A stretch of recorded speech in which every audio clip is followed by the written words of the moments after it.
नमस्ते। आत्मवंदन। जय श्री कृष्ण।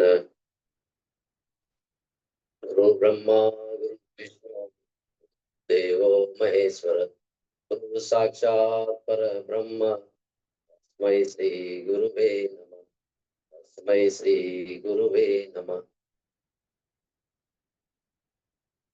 तो आज हम ध्यान में बैठेंगे, पहले ध्यान करेंगे। तो आनापान सती ध्यान में आप सभी ध्यान में बैठे हुए सभी मास्टरों का आदर से मेरा प्रणाम है, नमस्ते। तो ये ध्यान 2500 वर्ष पहले भगवान बुद्ध ने बताया था, सिखाया था। और आज हम PSHM PMC में ब्रह्मर्षि पत्री जी पितामह ने ये ध्यान हमको घर घर तक सिखाया है।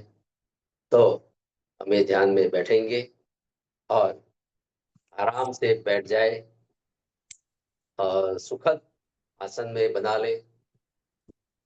जमीन पर पलटी मारकर बैठ जाए, दोनों आंखों को बंद कर ले और सुखासन में हम बैठ जाएंगे। क्योंकि दोनों आंखों बंद करने से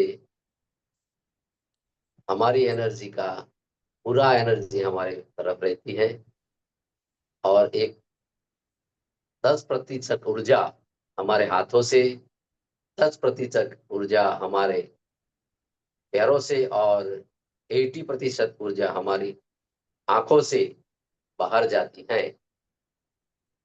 तो जब हम हाथ और पैर को क्रॉस कर लेते हैं तो पूरी 100% ऊर्जा की बचत होती है और हमारे आसपास एक ऊर्जा का क्षेत्र बन जाता है। तो हम गहरा ध्यान में प्रवेश करेंगे और ध्यान में बैठ जाएंगे। बाद में भगवत गीता का सेशन होगा, मणिमाला मैडम करेंगे। तो आइए मास्टर, गहरा ध्यान में हम प्रवेश कर रहे हैं।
हम धीरे धीरे धीरे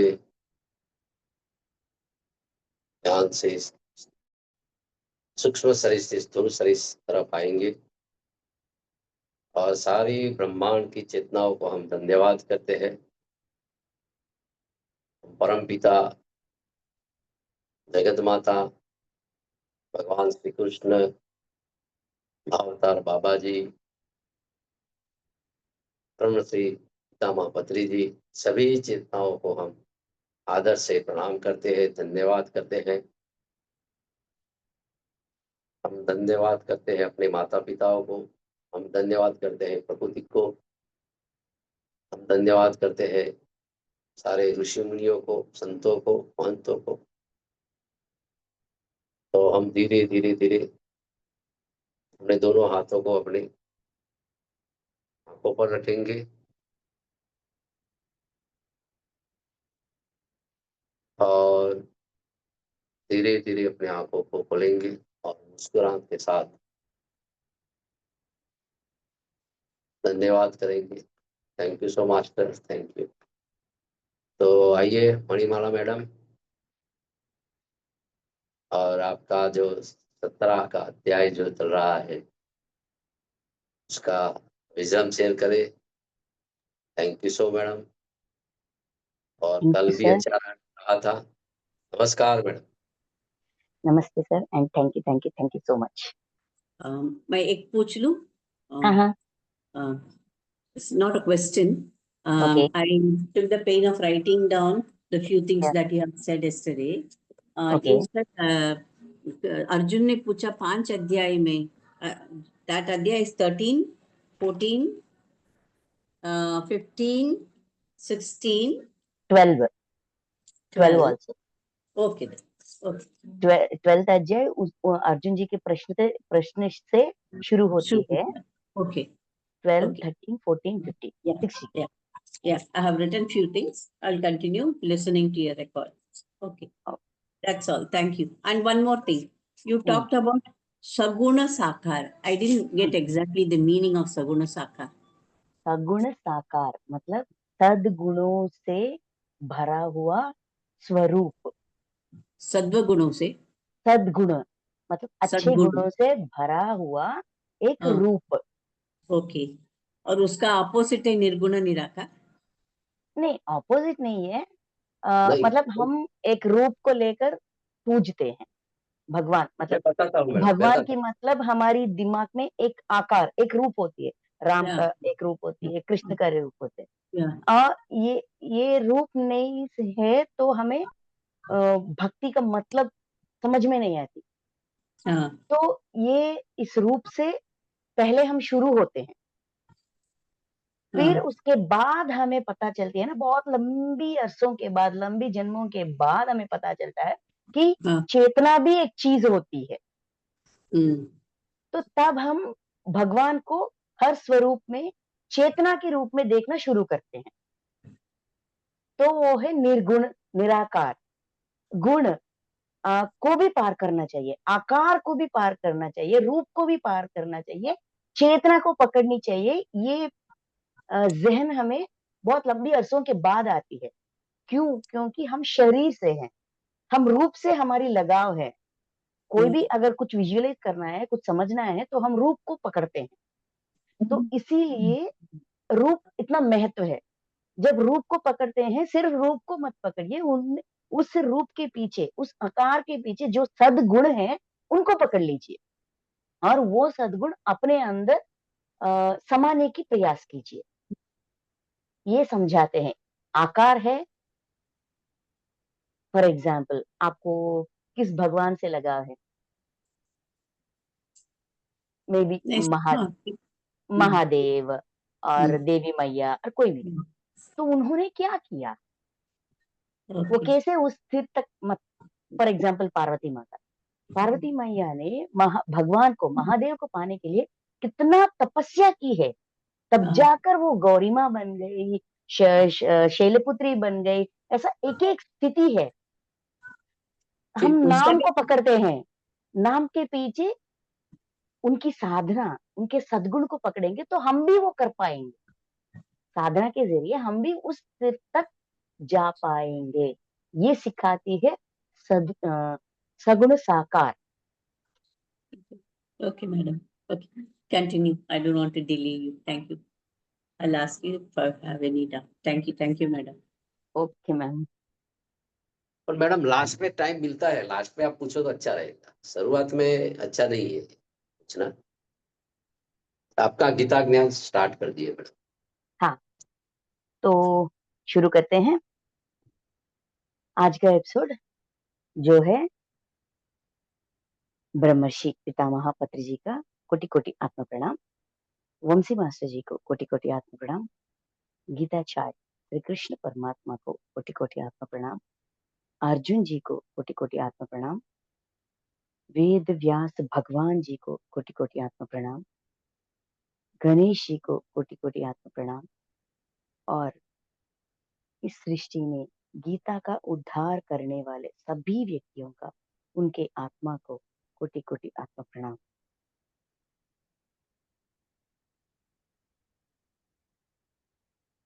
तो आज का ये जो 17वां चैप्टर, 17th चैप्टर का कंटिन्यू कर रहे हैं हम। कल 13 श्लोक तक, मतलब यज्ञ, सात्विक यज्ञ, तामस यज्ञ और राजस यज्ञ, इन तीनों के बारे में हमें भगवान बताए गए हैं, उनका स्वाध्याय हमने की है। तो आज अब यहाँ से शुरू करते हैं, 14 श्लोक से शुरू करते हैं। तो 14, 15, 16 ये तपस्याओं के बारे में हमें समझाते हैं। पहले ये समझाते हैं कि तपस्या की मतलब क्या है।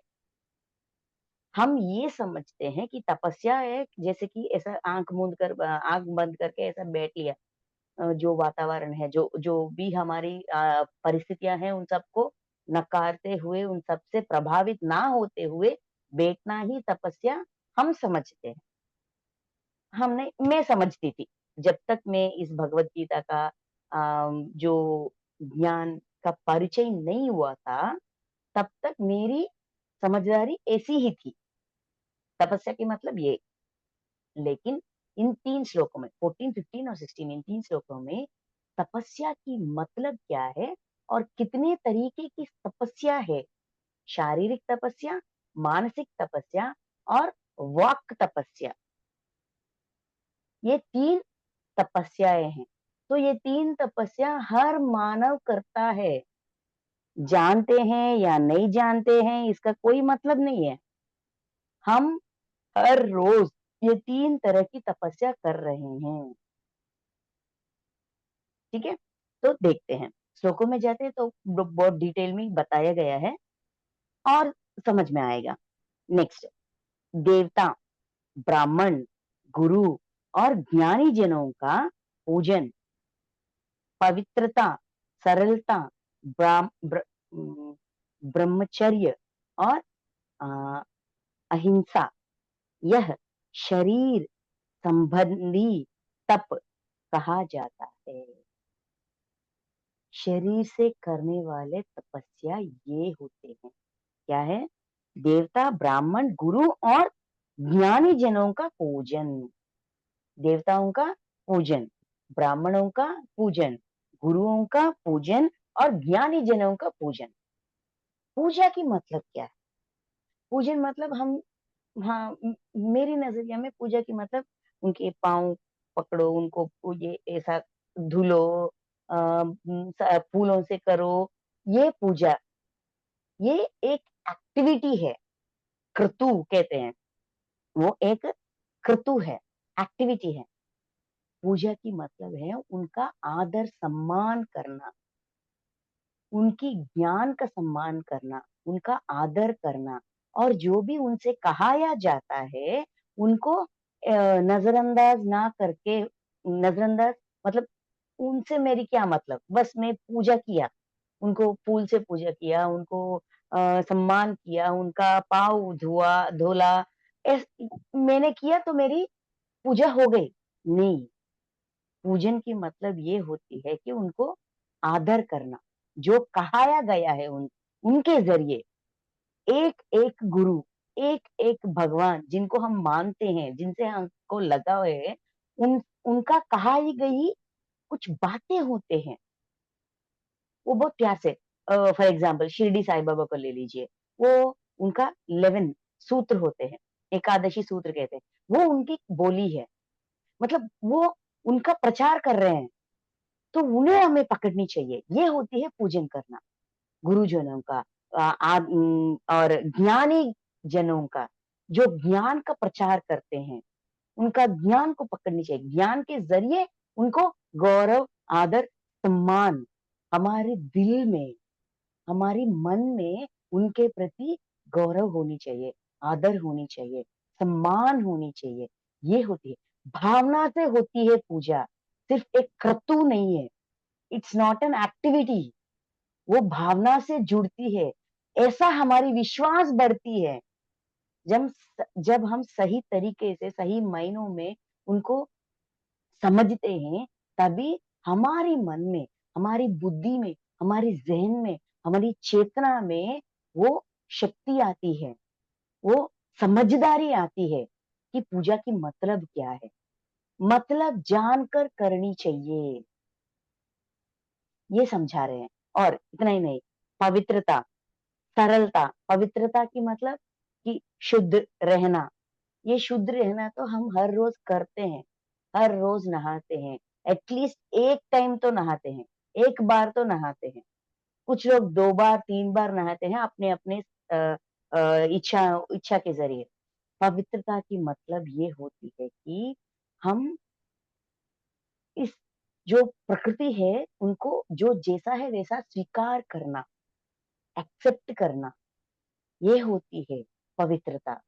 और सरलता मतलब कोई व्यक्ति या कोई प्राणी डटी डटी है, तो हम उनको ऐसा अच्छा नहीं लगता, हमें तुरंत हमारी स्वभाव बदल जाती है, हमारे शरीर भी ऐसा कंपती है, ये क्यों ऐसा है, ये लड़का ना नहाया नहीं है, ऐसा हम उनको नकारते हैं।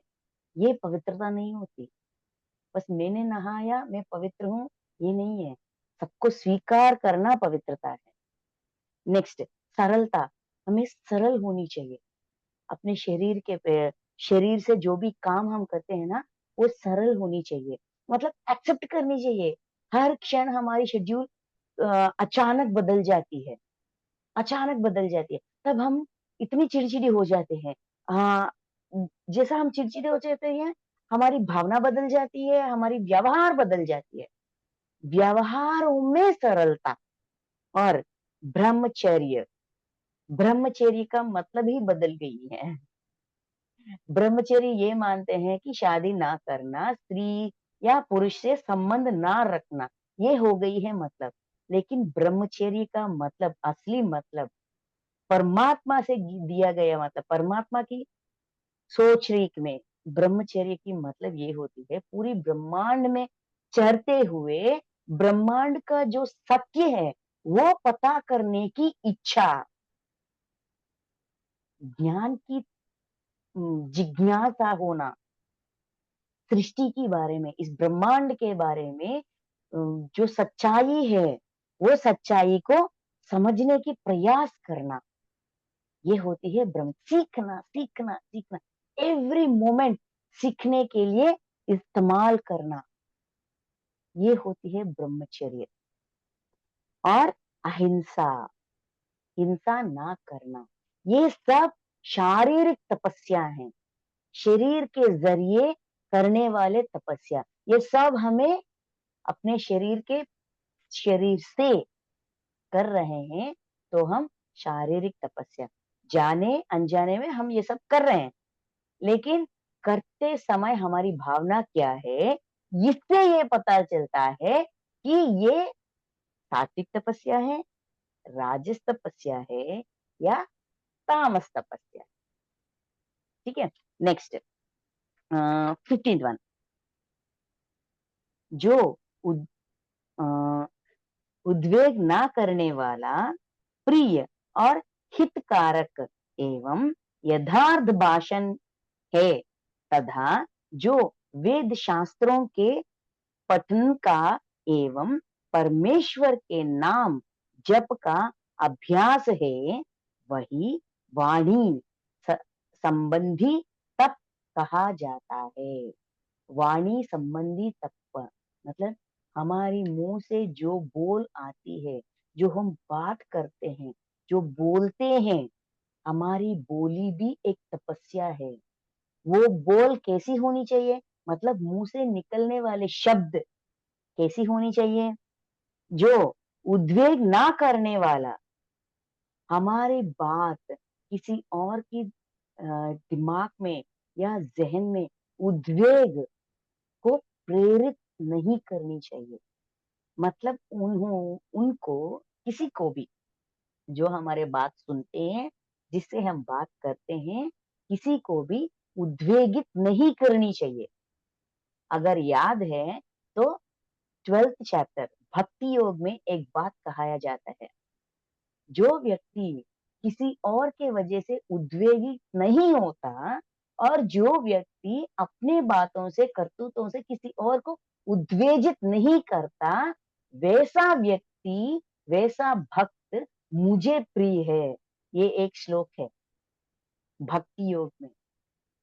तो हमारी बात किसी को इमोशनल इम्बैलेंस में नहीं लेनी चाहिए, नहीं लेकर जानी चाहिए।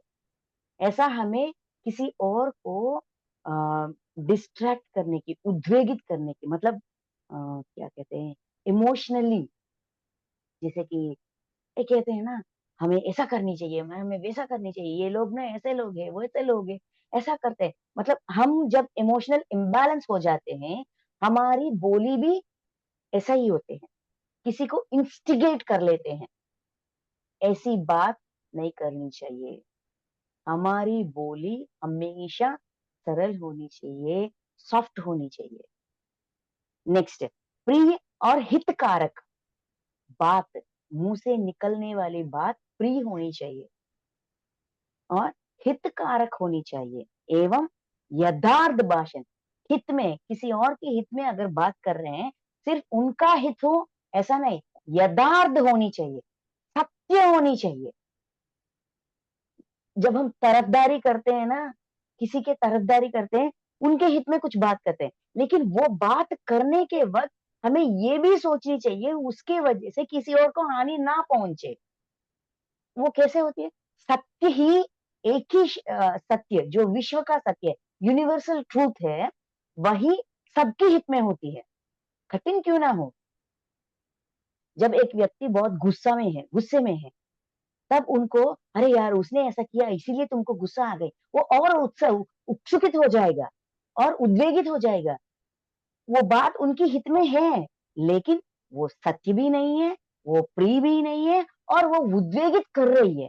तो वो बात हमें नहीं करनी चाहिए। ऐसी शब्द हमें इस्तेमाल नहीं करनी चाहिए, ऐसी बोली हमारे मुंह से नहीं आनी चाहिए।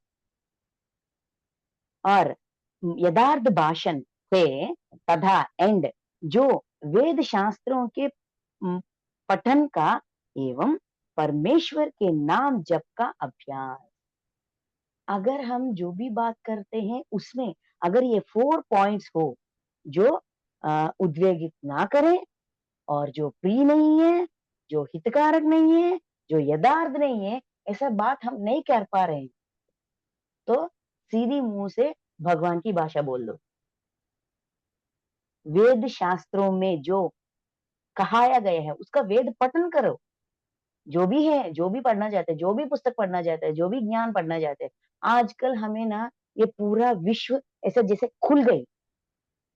जो समझना, जो सीखना चाहते हैं, योग वाशिष्ठ चाहिए, परमात्मा योगा, परमात्मा सॉरी परमहंस योगानंद जी का बुक है, और सभी मास्टर्स, वेद, व्यास महर्षि का बुक है, और वाल्मीकि महर्षि का बुक है। सब हमें मिल रहे हैं, गूगल की बदौलत हमें सब कुछ मिल रही है।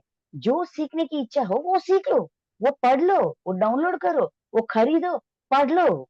अगर बात ऐसा नहीं बोल, प्रैक्टिस में है और हम इतना परख नहीं पा रहे हैं, इतना अपने खुद को चेक नहीं कर पा रहे हैं, तो ये तो करो, तब जाकर हमें वेद शास्त्रों के पठन का एवं परमेश्वर के नाम जप अभ्यास, ऐसा अभ्यास करने से भी हमारी वाक, हमारी बोल, वाणी,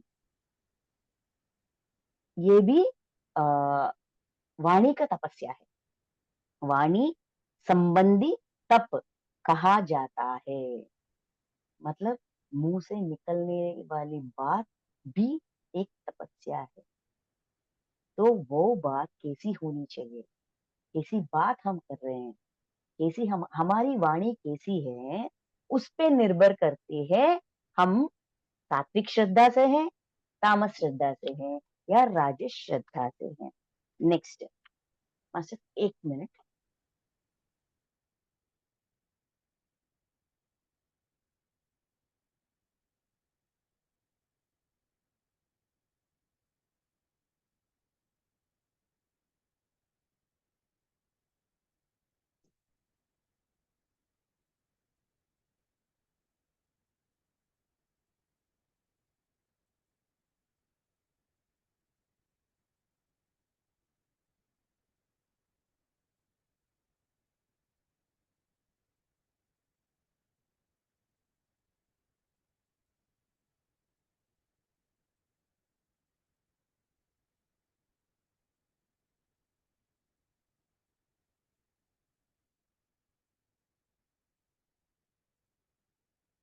गीता मैडम, हेलो।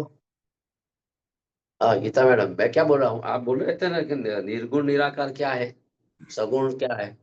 जो दिखता है वो साकार है, जो नहीं दिखता वो निराकार है।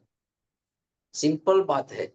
Oh, yeah. जैसे कि भगवान कृष्ण दिखाई देते हैं एक फोटो में, तो लोग को साकार रूप में पूछते हैं, और जो नहीं दिखाई देता निराकार रूप, कोई आकार ही नहीं है, तो वो निराकार बोला जाता है। जैसे भगवान शिव का कोई स्वरूप है नहीं, निराकार है। Yeah. और जो माया लेके आते हैं यहाँ पृथ्वी पर, जो लीला करके भगवान बन के आए हैं, वो साकार रूप में पूजे जाते हैं। Yeah. और सिंपल बात है। Okay. Got it. Thank you. Got it. Got जब it. हम जब आंख से, नरी आंख से देखते हैं, वो साकार है, Mm-hmm. और हमको नहीं दिखाई देता, वो निराकार है। Yeah. Yeah. Yes. Right, sir. Got it. और Got it. कुछ पूछना है तो बोलिए। नहीं अभी नहीं अभी। Yes yes. Thank you, sir. Thank you.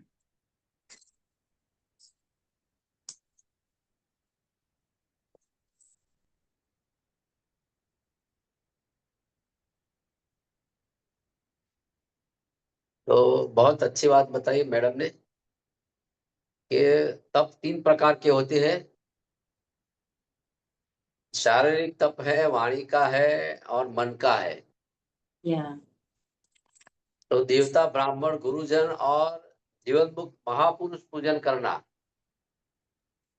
ये सब तप की बात उन्होंने अच्छी बताई कि जो वाणी का तप कैसा है, मन मन का तप क्या है। तो मैडम आप अपनी यात्रा आगे चलाए। हाँ यस सर। आपने थोड़ा रेस्ट लिया तो हमने ये थोड़ा भगवत चिंतन कर लिया। सॉरी सर, वो दूसरी सेशन जो है ना, उसमें थोड़ा होस्ट कोई देना बात था। नहीं, होता है, दोनों ओके। आपका चलता है। बहुत अच्छी बात है, दोनों तरह आप तो कर रहे हैं कवर। Very nice. तो हाँ, 16 बात। तो तपस्या, हम अपने शरीर से जो भी करते हैं वो भी तपस्या है। अपनी मुंह से जो भी करते हैं, बोली, वो भी एक तपस्या है। और इतना ही नहीं, अपनी मन के विचार भी एक तपस्या है। इतनी बारीकी तरह से खुद को चेक करने के लिए, अरे यार, हिमालय में जाओ वहां बैठो, या किसी आश्रम में जाओ वहां बैठो, वही तपस्या है तुम लोग मान रहे हो, लेकिन तपस्या वो नहीं है, ये है। ऐसा हमें तपस्या की डेफिनेशन दे रहे हैं। पूरी डेफिनेशन समझाने के बाद, इन तीनों में, इन तीनों के पीछे जो उद्देश्य से हम करते हैं, वो उसके आधार पर यह निर्भर होती है कि वो सात्विक है, राजस है, तामस है। पहले तपस्याओं के डेफिनेशन दे रहे हैं। तो देखते हैं मन की तपस्या क्या है। मन की प्रसन्नता, मन में प्रसन्नता होनी चाहिए। जैसे कि हमेशा अंदर, हमारी अंदर शांति, कूल एंड काम रहना, अ, शांत भाव, शांत भाव से रहना, भगवत चिंतन, मन को क्या सिखाना है? भगवान की चिंतन सिखाना है, क्योंकि मन हमेशा फिजिकल वर्ल्ड की चिंतन में रहती है। मुझे उन्होंने ऐसा कहा, मुझे वो चाहिए, मुझे ये चाहिए, वो लोग ऐसे हैं, ये लोग ऐसे हैं, ये परिस्थिति ऐसी गंभीर हो गई कि उसकी वजह से हुई, इसकी वजह से हुई, अब परसों के लिए क्या करूँ, दोपहर के खाने के लिए क्या करूँ, रात के खाने के लिए क्या करूँ, बच्चों के आने के बाद स्नैक्स क्या करूँ, वो क्या करूँ, ये क्या करूँ, हमेशा हमेशा हमेशा चिंतन, ऐसी ही चिंतन लगी रहती है मन में। तो मन को क्या सिखानी चाहिए? भगवत चिंतन, भगवत चिंतन करने का स्वभाव। हमें अपने अंदर ये, मतलब अपने मन को ये सिखानी चाहिए, ताकि अरे यार हो जाएगा, क्यों नहीं होगा, हो जाएगा। बस अब ना वो चिंता छोड़ दो, ये चिंता पकड़ो। मैं क्या हूँ? मैं क्यों हूँ? मैं क्या कर रही हूँ? भगवान की नाम मन में रटना। ऐसा रटते-रटते क्यों रटना चाहिए? भगवान की नाम हमेशा सब सब लोगों में, उनके क्या कहते हैं, उनके रूप में, उनके बातों में भगवान, सब सब में भगवान देखो। ये हमें सारे गुरु कहते हैं, हमेशा हमने सुना है ये बात बहुत बार। ये क्यों कहाया जा रहा है?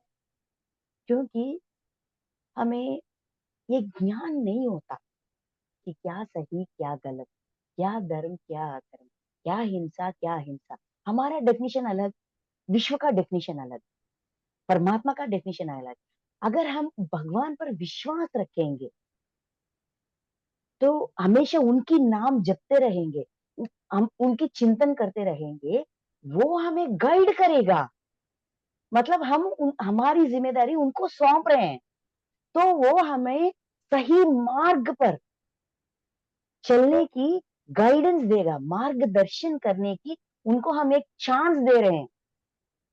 धीरे धीरे खुद का विश्वास भी बढ़ेगा और परमात्मा को भी एक चांस मिलेगा कि हमें गाइड सके, हाथ पकड़कर हमें सही मार्ग पे ले जा सके। इसीलिए कहीं भी देखिए गीता में बहुत बार कहा जाता है कि भगवान की चिंतन, मन को सिखा, और मन का उम, भग भगवत चिंतन करने का स्वभाव, मन का निग्रह और अंतःकरण के भावों की उम, बतनी बाती भांति पवित्रता, बतनी बाती पवित्रता। इस प्रकार यह मन संबंधी तप कहा जाता है। तो मन के जरिए दो जो तपस्या हम करते हैं, ये सब मन की तपस्याएं हैं। मन का निग्रह, मनोनिग्रह, मन उछलती है, कूदती है, वो चाहिए, ये चाहिए, ऐसा होनी चाहिए, वैसा होनी चाहिए, वहां जानी चाहिए, यहाँ जानी चाहिए, ये चलती रहती है, उछलती रहती है। निग्रह, उसको कंट्रोल सिखाना। अरे यार मिलेगा मिलेगा, कोई बात नहीं, प्रयास करेंगे, हाँ हाँ मिल जाएगा मिल जाएगा, ऐसा उनको समझाना। कंट्रोल मतलब ऐसा दबाव से, ए चुप रहो, ऐसा हम कहेंगे, उसको दबाएंगे, वो और हमें अम, 1 मिनट में 10 बार हमें रिमाइंड करने वाले मन अब 1 मिनट में 60 टाइम्स रिमाइंड करेगी। दबाने से मन राहे हमारी क्या कहते हैं, कंट्रोल में नहीं आएगी, सिर्फ समझाने से ही आएगी। जैसे हम छोटे बच्चों को समझा बुझा कर बात करते हैं ना, वैसे खुद की मन को भी ऐसा समझानी चाहिए। चाहिए, हाँ हाँ मिल जाएगा, कोई बात नहीं, कोई बात नहीं, जब हमारे पास पैसे होंगे, समय होगा, देख लेंगे। इतना उतल पुतल मत हो, बस शांत रहना, हो जाएगा, क्या हम कुछ भी कर सकते हैं। मिलेगा मिलेगा। अरे यार गुस्सा क्यों करना, हमारी बीपी रेज हो जाएगा, हमें नुकसान होगा गुस्से से, तो मत करो यार, बस छोड़ दो। ऐसा प्यार से समझानी चाहिए। ये होती है मन का निग्रह। और अंतःकरण के भावों का बतनी बाती पवित्रता। हमारे अंतःकरण में जो भावनाएं उत्पन्न होते हैं ना, इमोशंस, उस इमोशंस में वो इमोशंस को भी पवित्र होनी चाहिए। हमारी भावनाओं पर भी हमारी नजर होनी चाहिए, अच्छी तरह से नजर रखनी चाहिए, समझनी चाहिए। अगर हम खुद को समझ नहीं पाएंगे तो किसी और को क्या समझेंगे? कौन सी सिचुएशन में कौन सी भावनाएं उत्पन्न हो रही है मेरी अंदर, मेरी अंतःकरण में के कौन कौन सी भावना का ज्यादा प्रतिशत है, मेरी रिएक्शंस कैसी है, मैं कैसा कर रही हूँ, ये सब कुछ मुझे नजर रखनी चाहिए। अंतःकरण के भावनाओं की बतनी भांति पवित्रता। जब मैं मेरी भावनाओं पर नजर रखूंगी तभी मुझे पता चलेगा कि मेरी भावनाएं कैसी है, और तभी मैं उसको पवित्र बना सकती हूँ। मतलब हमेशा अवेयरनेस होनी चाहिए, उसको फिल्टर कर सकती हूँ, सही कर सकती हूँ अगर वो सही नहीं है। ठीक है, ये सब होती है मन संबंधी तपस्या। मन के जरिए मतलब हमारी सोच, हमारे विचार, हमारे अंदर जो भी इमोशंस, भावनाएं, ये सब मन के जरिए किए करते हैं, हम कर रहे हैं। ये ऐसी नहीं है कि हमने कभी की नहीं, हम हर रोज हर मिनट कर रहे हैं। तो वो कैसे है? शांति से है, पवित्रता से है, भगवान की चिंतन कितने समय कर रहे हैं, प्रापंच की चिंतन कितने समय कर रहे हैं, ये कौन चेक करेगा? हमें चेक करनी चाहिए। आज से हमें ये शुरू करनी चाहिए ताकि हमें पता चले कि हम क्या है। हमने पूरी दुनिया देख ली, चलकर नहीं देखे तो एटलीस्ट यूट्यूब में या गूगल में देखी, लेकिन खुद के बारे में हमें कितना पता है, हमें चेक करनी चाहिए। अगर और गहराइयों में जाएंगे तो हमें पता चलेगा कि हम क्या है। Investigating our self, excavating our self. हम जैसे कि हड़प्पन सिविलाइजेशन, मेसोपोटामियन सिविलाइजेशन, ये सब ये सब को हमने बाहर निकाला है, निकालकर उस जमाने में उस समय में ये लोग ऐसे जीते थे। लेकिन हमारी अंदर हम खुरे देंगे तब हमें पता चलेगा हम क्या है। तो वाणी एक तपस्या, शरीर से किए गए कर्म एक तपस्या, मन के जरिए किए गए जो भी सोच, विचार, चिंतन, ये भी एक तपस्या है। मानसिक तपस्या, शारीरिक तपस्या और वाणी का तपस्या, ये 3 तरह की तपस्याएं हैं। तो इन तपस्याओं के बारे में क्या समझाया जा रहा है? 17, 18 और 19 देखते हैं। फल को ना चाहने वाले योगी पुरुषों द्वारा परम श्रद्धा से किए गए उस पवित्र 3 प्रकार के तप को सात्विक कहते हैं। शारीरिक, मानसिक और वाणी के 3 तपस्या सात्विक तपस्या तब होती है जब फल को ना चाहने वाले योगी पुरुषों द्वारा परम श्रद्धा से किए हुए।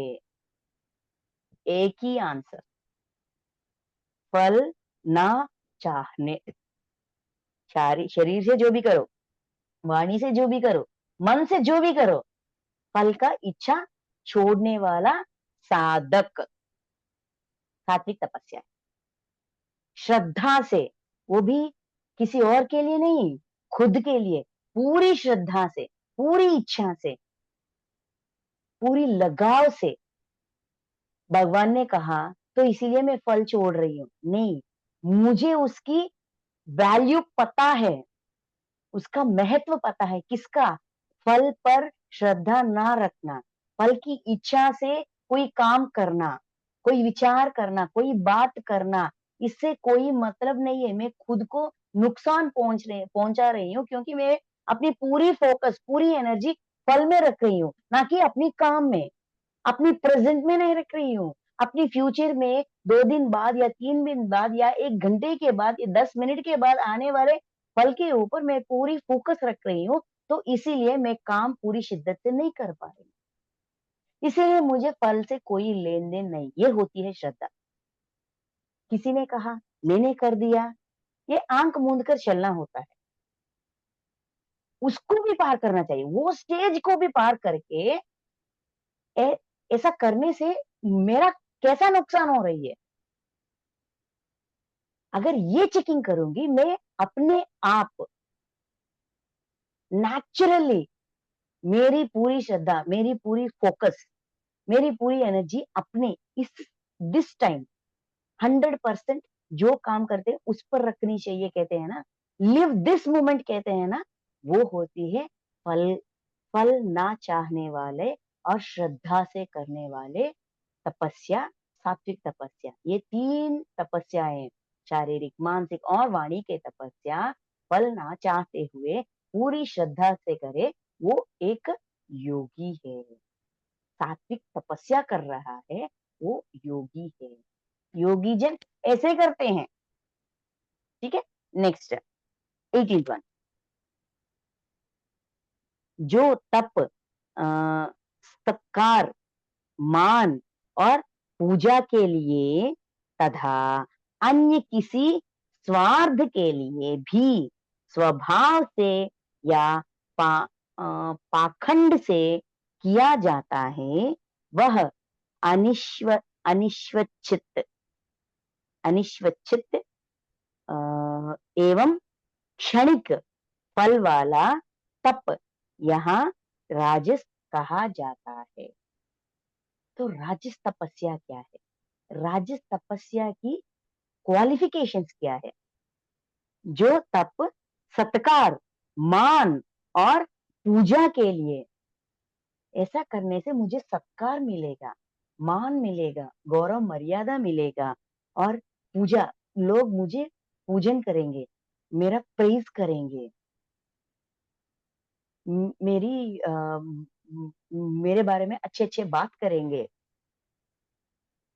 इस उद्देश्य से, इसके लिए जो भी हम तपस्या करते हैं वो राजस तपस्या है। फर्स्ट पॉइंट, राजस तपस्या का फर्स्ट क्वालिफिकेशन।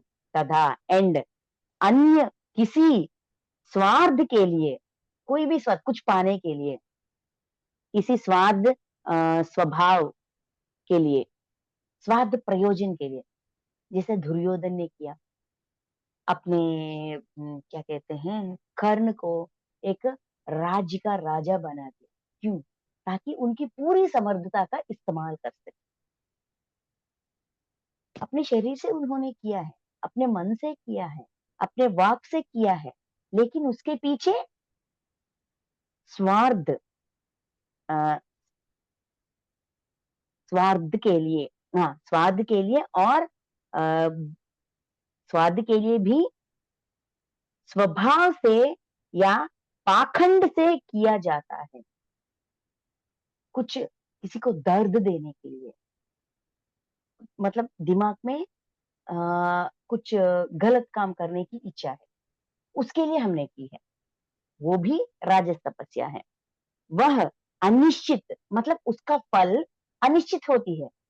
जैसे हमने चाहा, जिस उद्देश्य हमने वो काम किया, वो तपस्या की, वो शायद शरीर से या मन से या वाणी से या तीनों से या दोनों से जो हमने की है, उसका फल अनिश्चित है। हमें मिल भी सकती है और ना मिल भी सकती है, कह नहीं सकते, है ना। अनिश्चित है और इतना ही क्षणिक है, मोमेंट्री, कुछ समय के लिए ही वो है। जैसा ही वो फल उत्पन्न होती है वैसा ही मर भी जाती है। मोमेंट्री फल के लिए जो भी करते हैं वो सब राजस तपस्या है। तो हम अपनी वाणी, अपनी मन की विचार, अपने शरीर से किए गए जो भी कर्म, जो भी काम कर रहे हैं, किस भावना से कर रहे हैं, किस उद्देश्य से कर रहे हैं, वो उस उद्देश्य के प्रति उसका क्या कहते हैं, श्रद्धा बदल जाती है। नेक्स्ट 19th वन, जो तप मूढ़ता पूर्वक हठ से मन, वाणी और शरीर की पीड़ा के सहित अथवा दूसरों का अनिष्ट करने के लिए किया जाता है, वह तप तामस कहा जाता है। मतलब सिर्फ दर्द देना, मन का उद्देश्य भी वही है, बुद्धि का बातों का उद्देश्य भी वही है, काम के उद्देश्य भी वही है। मूढ़ता पूर्वक, हट से, मूढ़ता मतलब जो मैंने ऐसा चाहा है तो मैं कर दूंगी, उसका फल जो भी हो मुझे उसके वजह से कितने को भी ठेस पहुंचे, कितने को दर्द पहुंचे, खुद को भी दर्द पहुंचाना, सिर्फ औरों को नहीं, खुद को भी। कुछ लोग ना अपने शरीर को बहुत पीड़ा देते हैं साधना में, ये भी ठीक नहीं है।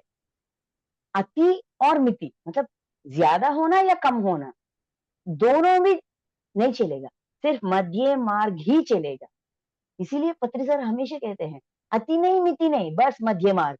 हमारा मार्ग है मध्य मार्ग। शरीर को दुख पहुंचाने वाले, शरीर को टूटने तक रखना, ऐसी साधना नहीं है हमारा। सुख प्राणायाम, स्थिर प्राणायाम, बस आसानी से खुद को ठेस मत पहुंचो, किसी और को ठेस मत पहुंचो। लेकिन खुद को ठेस पहुंचाते हुए, किसी और को ठेस पहुंचाते हुए क्यों, किसके कारण? हट की वजह से। और मन, वाणी और शरीर की पीड़ा के सहित, सबको पीड़ा मिलती है। कुछ समय ना हम कुछ काम करते हैं कि वो काम इतनी हट से करते हैं या कि कुछ बातें हमसे निकल जाती है, और मन को भी स्ट्रेस, आजकल का ये स्ट्रेस, ये शब्द हर एक के मुंह से आ रही है। कौन दे रहा है हमें स्ट्रेस? हम खुद ले रहे हैं। ज्यादा सोचना, ज्यादा विचार करना, किस छोटी छोटी बातों में डर जाना। अभी मैंने ऐसा सोचा, अभी होना चाहिए, ऐसा कौन स्ट्रेस ले रहा है? कौन दे रहा है?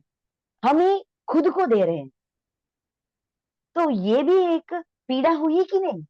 मन की पीड़ा, इसके वजह से शरीर की पीड़ा, इसकी वजह से मुंह से जो भी बात आती है वो कितनी कठिन बात आती है। सारी तपस्या क्या हो गई? तामस तपस्या बन गई। उस क्षण के लिए, उस विषय में, विषय से बदल जाती है। हमेशा यही है ऐसा हम क्या कहते हैं, जजमेंटल नहीं बन सकते, जनरलाइज नहीं कर सकते। एक एक सिचुएशन में हमारा स्वभाव कैसा बन रही है। कुछ जब हम स्वाध्याय करते हैं, हम सात्विक होते हैं। घरेलू चीजों में जाते हैं, छोटी छोटी झगड़ा हो गई, तब हम क्या हो जाएंगे? तामसी हो जाएंगे। हमारे अंदर ही इतने सारे सारे बदलाव होती है। ये जब हम चेक करेंगे तब हमें पता चलेगा। कुछ सिचुएशंस में हम ऐसा भी बिहेव करते हैं, कुछ सिचुएशन में हम सात्विक बिहेव करते हैं, कुछ सिचुएशन में हम राजस बिहेव करते हैं, है कि नहीं? करते हैं। परखेंगे तो समझेगा। मैं खुद को परखती हूँ, तो इसीलिए पूरी क्या कहते हैं, 100% कह सकती हूँ कि मैं तीनों प्रकार के स्वभाव मेरे अंदर है। तो जिस सिचुएशंस में तामसी बिहेव कर रही हूँ वो सही नहीं है, ऐसा मैं खुद को समझाती हूँ। अरे यार, हो गया, सिचुएशन आ गई, किसी ने कुछ कह दिया, बस पहले अपने मुंह बंद रखो। उधर से एक्शन आई, इधर से रिएक्शन देना मेरे हाथ में है।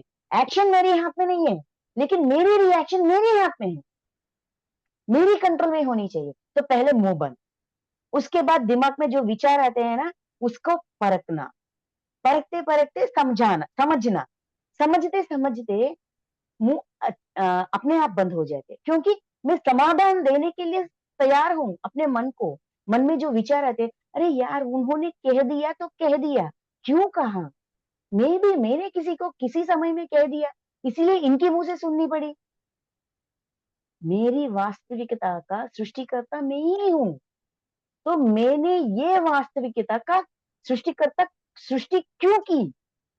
Why did I create this reality? मैंने क्रिएट की है, किसी ने क्रिएट नहीं की।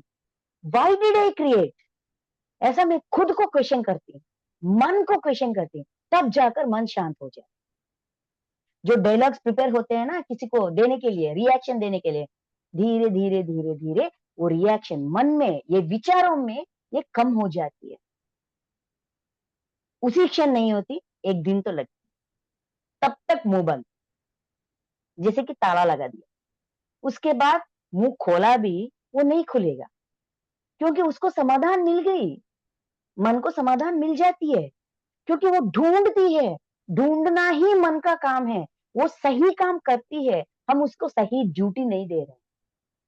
सही ड्यूटी दो तो अच्छी तरह से करेगी, तब जाकर समझ में आएगा कि मेरी जीवात्मा में या मेरी चेतना में ये सा गुण है, उस गुण के वजह से ये प्रभाव है, तो गुण को बदल देना,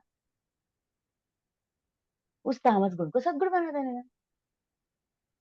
हो गई, हो गई लर्निंग। एक एक सिचुएशन, एक एक लेसन सिखाती है सीखने के लिए, अगर साधक सिद्ध हो तो। इसीलिए आज के योगी, आज के साधक हिमालयों में नहीं है, संसार में है। संसार में निर्वाण से ज्यादा सीख सकते हैं, अकेलेपन में कम सीख सकते हैं। सब लोगों को आसपास बिठाकर हम ज्यादा सीख सकते हैं। इसीलिए हम संसार में निर्वाण का काम कर रहे हैं। चिल्लाने वाले होनी चाहिए, चार बात सुनाने वाले होनी चाहिए, हमें ठेस पहुंचाने वाले होनी चाहिए, तभी हमें पता चलेगा कि हम कितने पानी में हैं। तो ये हो रही है हमारी साधना। तो नेक्स्ट 20, 21, 22। सर आज ये कंटिन्यू करूं या कल करूं? कल दान, करेंगे मैडम। हाँ ठीक है। कल कर दान, जो श्लोक है अभी, दान के बारे में, 3 तरह के दान, और ओम तत् सत, सर इन शब्दों के बारे में। तो 6 या 7 श्लोक होते हैं, 8 श्लोक कल कल करेंगे करें। ओके, बहुत ओके अच्छी सर, तरह। Thank you masters, thank you so much. तो मणिमाला मैडम का खूब खूब धन्यवाद मैडम। आज बहुत अच्छी तरह से आपने सरल भाषा में आपने बहुत समझा दिया कि भाई तप 3 प्रकार के होते हैं। शारीरिक तप है, एक वाणी का तप है, एक मन का तप। तो शारीरिक तप तो हम कैसे कर सकते हैं? तो किसी को कष्ट न देना, ये शारीरिक तप है।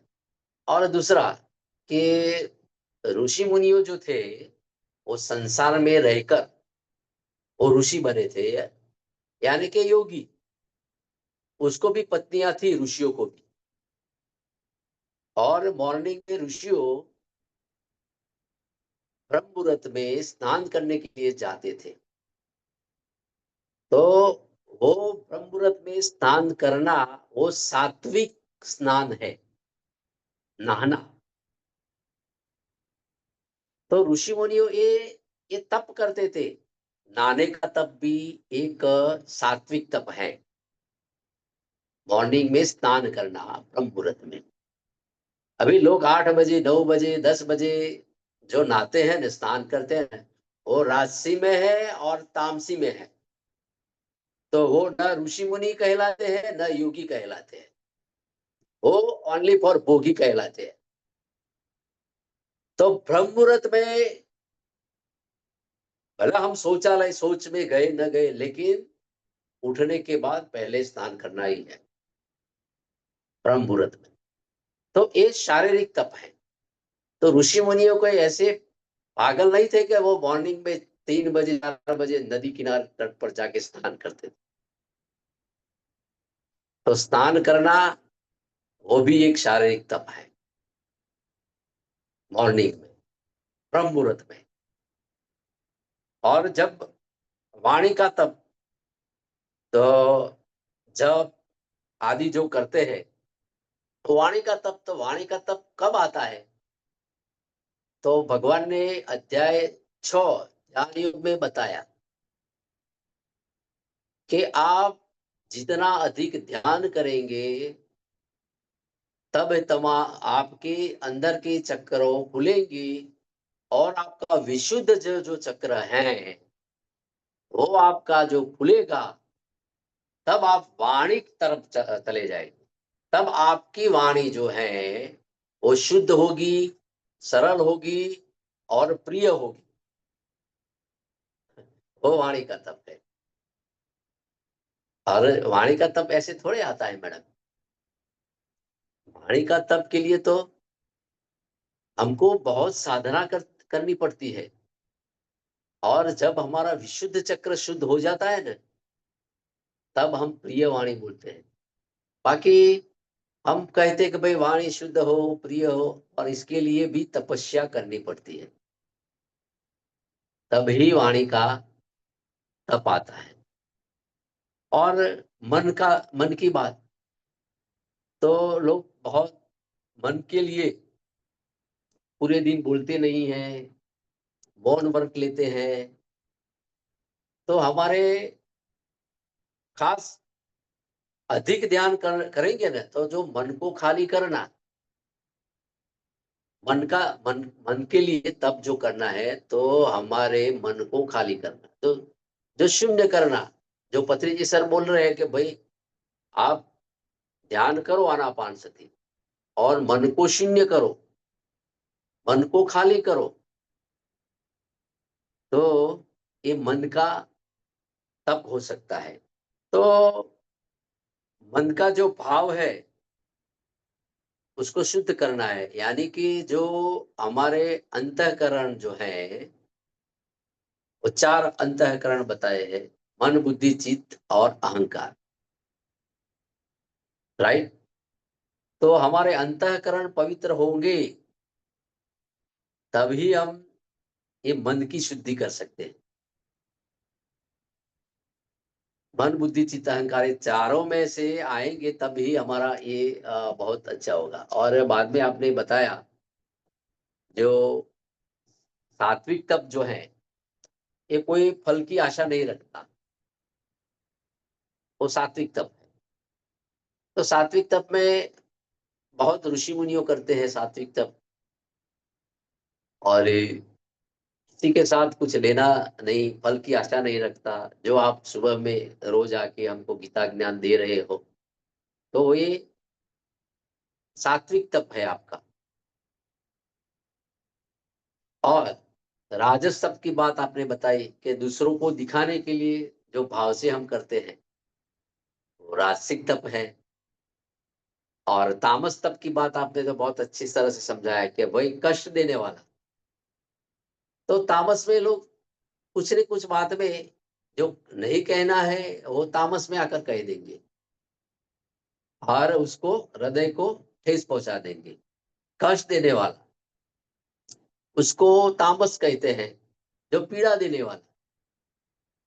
तो ये तीन तीन बहुत अच्छा है। तो हमारे गुजरात में एक मीराबाई हो गई, उसका नाम है गंगा सती पानबाई, गंगा सती पानबाई। और उन्होंने मन के बारे में और चित्त, ये सब भजन में आ जाता है। तो हमारा मन ऐसा होना चाहिए कि मेरू पर ढक जाए। मेरू 2 प्रकार के होते हैं, एक तो मेरू पर्वत है और हमारे पीछे एक मेरुदंड आता है, शरीर के पीछे आता है ना। तो उन्होंने एक गुजराती में भजन गाया है, मैं थोड़ा गा लूं। मन के बारे में है, अड़ग मन होना चाहिए। जो हमारा अड़ग मन होगा, एक इसमें आध्यात्मिक के लिए अड़ग मन, तो मन को स्थिर करना है। तो भगवान कृष्ण जो है अर्जुन को वही सिखाता है कि तेरी मन को बदल दे, तू मन को अच्छी तरह से रख।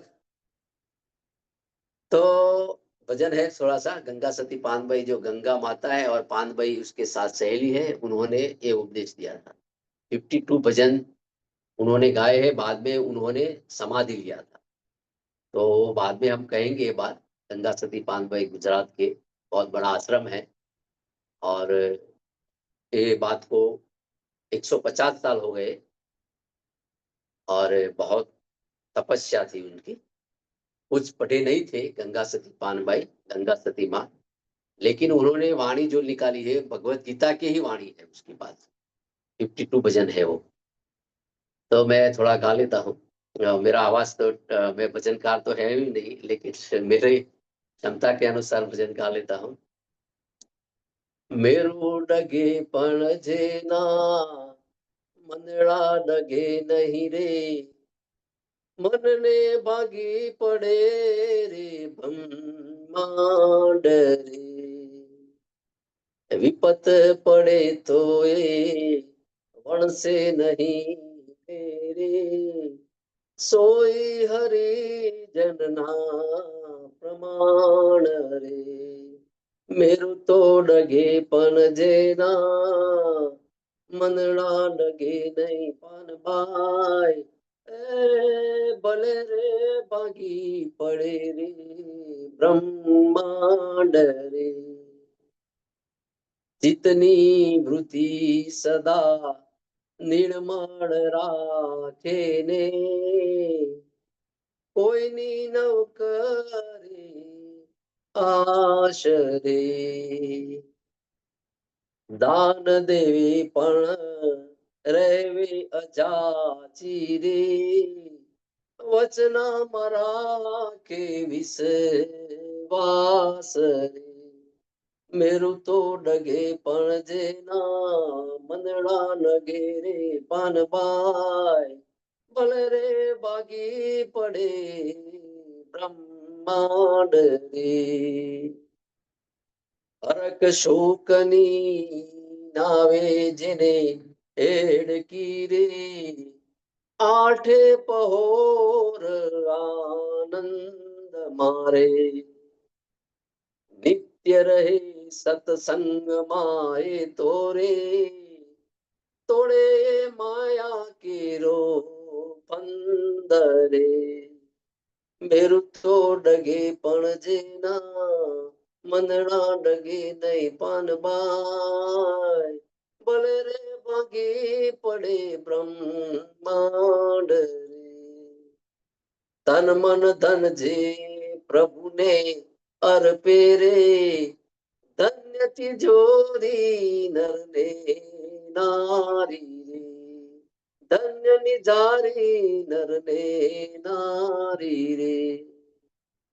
એકાંત બેસીને અલક આરાધે રે, પ્રભુ પધારે ને દ્વાર રે। મેરુ તો ડગે પણ જેના, મંદણા ડગે નહીં પાનબાઈ, ભલે રે ભાગી પડે બ્રહ્માંડ રે। ભજન માં રહેજો ભરપૂર રે, એ ગંગા સતી એમ બોલિયા રે। જેના નૈણામાં વરસે સાચા નૂર રે, જેના નૈણામાં વરસે સાચા નૂર રે। મેરુ તો ડગે પણ જેના, મંદણા ડગે નહીં પાનબાઈ, ભલે રે ભાગી પડે ब्रह्मांड रे। तो गंगा सती ने पानबाई को ये उपदेश दिया, तब भले भी मेरू डग जाए, पर जो तेरा मन है ना, उसको कभी हिलने मत देना। तेरी जो हम जो आध्यात्मिक में है, तो आध्यात्मिक में ही रहना है। तो ब्रह्मांड भी टूट जाए तो भी तुम्हारा मन को डगा नहीं देना चाहिए। विपत पड़े वण से नहीं, सोई हरिजन ना प्रमाण है। चितनी वृत्ति सदा निर्मल राखे। चित्त की वृत्ति जो है, ये इसमें सब आ जाता है अध्याय में 17वां, कि चितनी वृत्ति जो हमारी जो निर्मल होनी चाहिए। अंतःकरण की बात बताई हमने कि हमारा अंतःकरण शुद्ध होना चाहिए। तो उन्होंने यही बताया कि चित्त की वृत्ति निर्मल होनी चाहिए और दान देवे और रवे अजाचिरे। अभी दान की बात आएगी, मैडम कल पढ़ाने वाले हैं, शेयर करने वाले हैं, तो हम दान देवे तो भी गुप्त दान देना है, किसी को बताना नहीं है कि भाई ये किया, ये किया, ये किया। तो वचन में राखे विश्वास, वचन जो देता है, जो रघुपति रीत सदा चली आई, प्राण जाए पर वचन न जाए। तो वचन जो एक बार हम दे देते हैं ना, तो वचन की कीमत होना चाहिए। आज ये कलयुग में सेकंड सेकंड में लोग फर जाते हैं, सेकंड सेकंड में पलट पलट जाते हैं। अच्छा वचन दिया कि भाई चलो वचन, वो भी चले जाते हैं। तो नित्य रहे सत्संग में, तो हमको पत्री जी सर ने बताया कि सत्संग में रहना है, नित्य सत्संग में रहना है, आठे पोर आनंद में रहना है। तो ये भजन में भी बोला है कि 24 आवर्स हमको आनंद में, सच्चित आनंद में रहना है। और तन मन धन जे प्रभु ने अर्पे रे, धन्य निजारी नर ने नारी। तन मन धन जो है हमको प्रभु को अर्पण करना है। भगवान ने कहा है कि जो भी कर्म है मुझे अर्पण कर, मेरे शरण आ जा, मुझे अर्पण कर। तो भगवान को अर्पण करना है। एकांते बेसी ने अलग आराधे रे, प्रभु पधारे ने द्वार रे। तो एकांत में बैठ के हमको ध्यान करना है ज्यादा से ज्यादा, और प्रभु को स्मरण करना है, जप करना है। आप अभी भी आया वाणी का तप, तो वाणी का तप में जप आता है, आप गीता पढ़िए, श्लोक पढ़िए, ये सब आ जाता है। तो एकांत में बेसिनी अलग आराधे रे, प्रभु पधारे ने द्वार। तो प्रभु कहाँ है? प्रभु हमारे द्वार के देह जो है वही देवालय है, तो हमारे अंदर ही भगवान आ जा सकते हैं। तो संगत करो तो तमे एवा नहीं करजो रे, भजन में रहे जो भरपूर रहे। तो गंगा माँ जो पानबाई को कहती है कि संगत करो, तो अच्छा की करना है। जो संगत सांगत जो हम करते हैं, जो अच्छे संग वाले के साथ बैठने से, उठने से, उसके साथ साझा करने से हमको, हमारा जो मन है वो प्रभु तरफ रहता है। तो संगत बहुत अच्छी लोगों की करनी चाहिए। तो पत्री जी सर ने भी कहा है कि भाई संगत करो तो अच्छे की करो, बुरे की मत करिए। तो भजन में जो भरपूर रहे, तो कोई भी भजन करो या ध्यान करो या कुछ जप करो, लेकिन संगति वाला की, अच्छी संगति से ही ये अच्छा होता है। तो गंगा सती एम बोलिया पानबाई, जो गंगा सती ऐसा बोलता है पानबाई को कि जेना नैणों में वर्षे साचा नूर रे, कि जिसकी आंख जो है, आंख, इसमें अच्छे नूर बरसते हैं, प्यार के नूर, सच्चाई के नूर। कभी आंखों से पता चलता है कि ये कैसा आदमी है, ये कैसा है, ये कैसा साधक है, ये कैसा योगी है, ये कैसा ऋषि है? तो इसकी आंखों से हम पता चल जाता है। बात भी नहीं करता तो भी पता चलता है कि ये पाखंडी लगता है। तो इसकी वाणी में है, लेकिन उसकी वाणी थोड़ी पाखंडी है। तो ये सब बताया गया है कि जिसके नैणों में वर्षे नूर ने, तो मेरू डगे पण जिना मनना डगे नहीं, ते पानबाई भले भागी पड़े रे ब्रह्मांड रे। तो बहुत अच्छा भजन भी ये अध्याय 17 के अंदर जो जो आ जाते हैं शब्द, ये भजन में भी आ गए हैं। तो बहुत अच्छा भजन 150 साल पहले उन्होंने ये गाया है। और अनपढ़ बाई जो गंगा सती और पानबाई को उपदेश देती है भजन द्वारा। तो मैंने ये भजन आपको शेयर किया।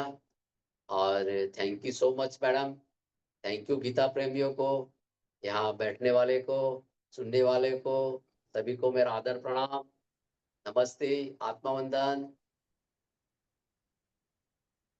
और गीता बहन, अब आपको जो कहना है कह सकते हो। बोलिए बोलिए। Very nice, Manimala. So Thank you, much I ma'am. enjoy every day whenever there is your session. 16th verse, one doubt. 16th verse, shloka, भगवत चिंतन करने का ही आदत करना चाहिए. कभी भी भगवत चिंतन करने का आदत हम डालना चाहिए. कभी भी हम मन कहाँ भी उड़ जाता है. सोच कैसे मन यानी सोच विचार इमोशन भावना ये सब कितने कितने है. तो जो लोग भगवान को पूछते ही नहीं है, बिल्कुल नहीं पूछते, देयर आर केसेस, बट सब कुछ अच्छा समाज सेवक करते ही रहते हैं. एक example I came across, Kailash Satyarthi. हाँ, उनका काम एक ही है, ये जो लड़कियों को लेके जाते हैं, फ्लैश ट्रेड बोलते हैं ना, उसका एक ही काम है कि लाखों लाखों लड़कियों को बचाकर उनको एक आश्रय दिया है. उसने एक बार भैया मैंने कभी मंदिर नहीं गया, तो उसका काम अच्छा है, भगवान का कभी नाम नहीं लिया है, तो इस ऐसे लोगों को हम क्या कहते हैं? सात्विक पुरुष. हाँ, सात्विक.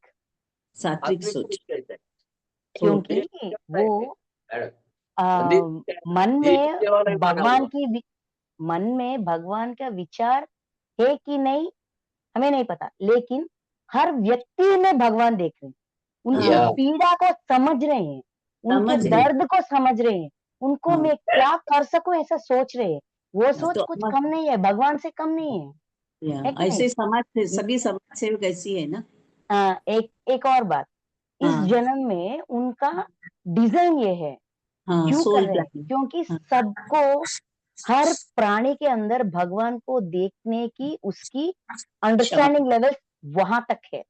मतलब मैं भी पिछले जन्मों में उनका ये नमन करना, जप करना, मानना, ये सब कुछ हो गया होगा.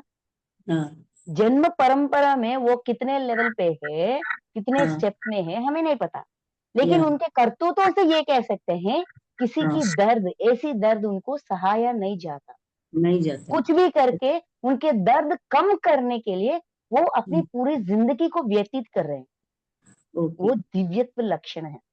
ठीक है, वेरी नाइस. ओके, और एक है, हम कभी भी ये मंदिर जाना है, वो मंदिर जाने के बारे में सोचते हैं, और यहाँ तो गोल्डन पिरामिड है, तो मुझे कभी भी लगता है यहाँ कभी गई, ज्यादा दिन अभी नहीं जाती हूँ, 3 बरस हो गया, तो वहां जाके ज्यादा ध्यान करना है, उसी में मन जाता है, तो मेरा मन भी भगवान से ही उठ गया ना, भगवत चिंतन से ही उठ गई, ऐसा सोचूं क्या? हाँ, ऐसे सोच सकते हैं. मन को इच्छा हो रही है, एक बार पूरा कर दीजिए. जब आपको अवसर मिले पूरा कर दीजिए. ऐसा करने की इच्छा है. इच्छा होना गलत बात नहीं है. इच्छा से हमें चिड़चिड़ी नहीं होनी चाहिए. अच्छा बाबा पूरा करूंगी, आज नहीं हुआ कल करूंगी, कोई बात नहीं. ये कोई गलत काम नहीं है ना, गलत इच्छा नहीं है ना, कर दूंगी. That's all. और कुछ? Thank you so much. आपका आज भजन भी बहुत ही अच्छा था sir, very very nice. Gita क्या है, गीता गंगा गीत और पानबाई, गंगा सती पानबाई, वेरी राइट, बहुत ही अच्छा है. तो आई मेरू डगेपन जेना मन नहीं डगना चाहिए. आपका जो मन अड़गपन है ना, वो बनाए रखे. अर्जुन को वही सिखाया है ना कि मन की स्थिति बदलना. जो हमारी स्थिति जो है, मन की स्थिति बदलने के लिए भगवान ने उपदेश दिया अर्जुन को. तेरी स्थिति बदल मन की. तेरा मन उधर उधर भाग रहा है, मन की स्थिति बदल. तो वही बात तो भगवद गीता में मन के ही बारे में ज्यादा बताया है. उसको तो मन का ही तप कहते हैं ना. तो ये ध्यान करना मन का ही तप है एक. Correct. Yes madam. Thank you very much. तो मणिमाला मैडम, कैसा लगा भजन? भजन कैसा लगा आपको? मुझे मराठी समझ में नहीं आती, लेकिन नहीं, भजन गुजराती में है. वो तो ठीक है, भाषा क्या है वो भी मुझे नहीं पता सारी. आप तेलुगु ने? आंध्र? आंध्र. हाँ तेलुगु, यस. तो ये गुजराती जो है उसका थोड़ा वर्ड आपको पता चल गया होगा. और मैंने थोड़ा जो क्या है, सत्संग, वो थोड़ी थोड़ी शब्द समझ में आई, आ गया. लेकिन जो आपने समझा दिया ना तो अच्छा लगा. यस. अब बहुत अच्छे गा रहे थे. गाना तो ठीक है, मैं ऐसा भजन कलाकार तो नहीं, लेकिन जो मैंने जो जो पढ़ा है इसके संदर्भ में जो आता है, तो मुझे एक मौका मिलता है तो मैं ये शेयर कर देता था। Yes sir. और थैंक यू सो मच। तो थैंक यू आज सर। का कीर्तन यहाँ हम समापन करेंगे, और खूब खूब धन्यवाद मणिमाला मैडम, धन्यवाद thank you Geeta sir. Madam. Thank you so much. यहाँ जुड़े हुए सभी गीता प्रेमियों को खूब खूब नमन, आदर, प्रणाम, और सबका मंगल हो, सबका मंगल हो, सबका मंगल हो। हरिओम तत्सत, हरिओम तत्सत, हरिओम तत्सत। ओम शांति शांति शांति।